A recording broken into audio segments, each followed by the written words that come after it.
চাকরি ফেরতের দাবিতে মরিয়া চাকরিহারারা। এই ইস্যুতে শিয়ালদা থেকে নবান্ন পর্যন্ত মিছিলের ডাক দিয়েছিলেন চাকরিহারা শিক্ষকরা। সেই কর্মসূচির কথা মাথায় রেখেই শুক্রবার ধর্মতলা চত্বরে ব্যাপক সংখ্যায় পুলিশ মোতায়েন করা হয়।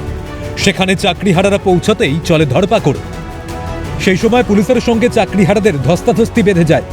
ডিসি সেন্ট্রাল সহ পদস্থ পুলিশ কর্তাদের উপস্থিতিতে চলে পুলিশের এই ধরপাকড় অভিযান। চাকরিহারাদের টেনে হিঁচড়ে তোলা হয় প্রিজন ভ্যানে। পুলিশের এই আচরণে একরাশ ক্ষোভ উগরে দেন আন্দোলনকারী শিক্ষকরা।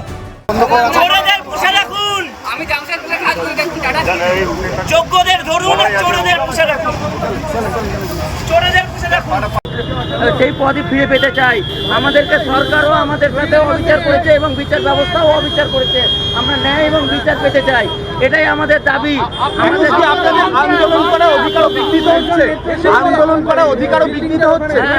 আন্দোলন করার অধিকারও বিঘ্নিত, শান্তিপূর্ণ আন্দোলন তাও করতে দিচ্ছে না। তাতে আমাদেরকে তার ভূমিকা এরকম ভাবে বলার নাই।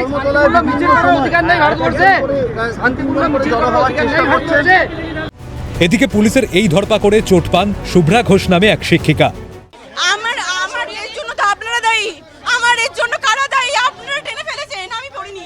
আমি যাব না আপনাদের সাথে, আমি কোনোভাবেই আপনাদের সাথে যাব না, আমি যাব না, আমি যাব না। তিনি যেতে চাইছেন না, এখানে পুলিশের তরফে ছবি দেখা যাচ্ছে একজন শিক্ষক শুভ্রা পূর্ব বর্ধমানের, তার পায়ে তিনি চোট পেয়েছিলেন এবং তাকে ইতিমধ্যে পুলিশের ট্রেনে হিঁচড়ে নিয়ে যাওয়া হচ্ছে।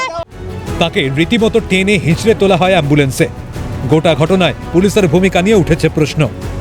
তবে পুলিশের এই অতি সক্রিয়তার বিষয়টি খতিয়ে দেখার আশ্বাস ডিসি সেন্ট্রাল ইন্দিরা মুখোপাধ্যায়ের।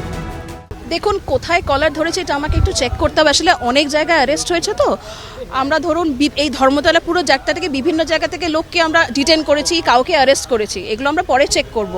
তবে হ্যাঁ, যদি এরকম কিছু হয়ে থাকে আমরা নিশ্চয়ই এটা আমরা খতিয়ে দেখব যে কোথায় কিভাবে হয়েছে, অ্যান্ড সেটা অ্যাজ পার ল ছিল কি না।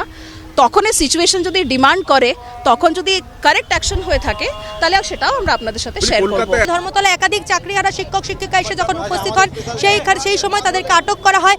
এখানে উপস্থিত রয়েছেন ডিসি, এসএসডি উপস্থিত রয়েছেন ডিসি নর্থ, অর্থাৎ একাধিক ডিসি পর্যায়ে যেরকম আধিকারিকরা উপস্থিত রয়েছেন, পুলিশের আধিকারিকরা উপস্থিত রয়েছেন। এবং তুমি দেখতে পাচ্ছ পুলিশের তরফ থেকে ধরপাকড় করা হয়েছে একজন চাকরিহারা শিক্ষিকা।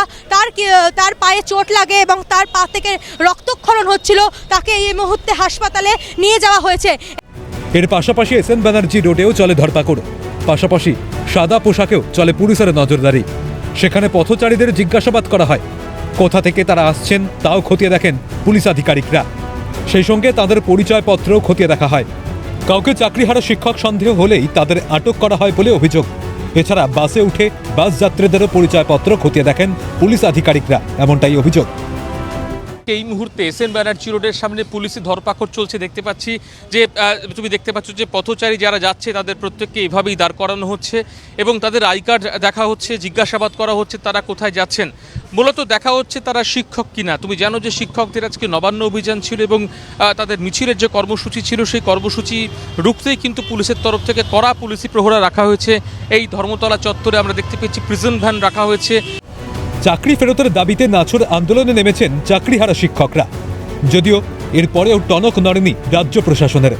এখানেই প্রশ্ন উঠছে, হকের চাকরির দাবিতে আর কত আন্দোলন করতে হবে চাকরিহারাদের? প্রশ্ন শিক্ষা মহলের। ক্যামেরায় সায়ন্তন চক্রবর্তী ও জ্যাকি সিং এর সঙ্গে রেশমি দাস ও রাজা সাহার রিপোর্ট, ক্যালকাটা নিউজ।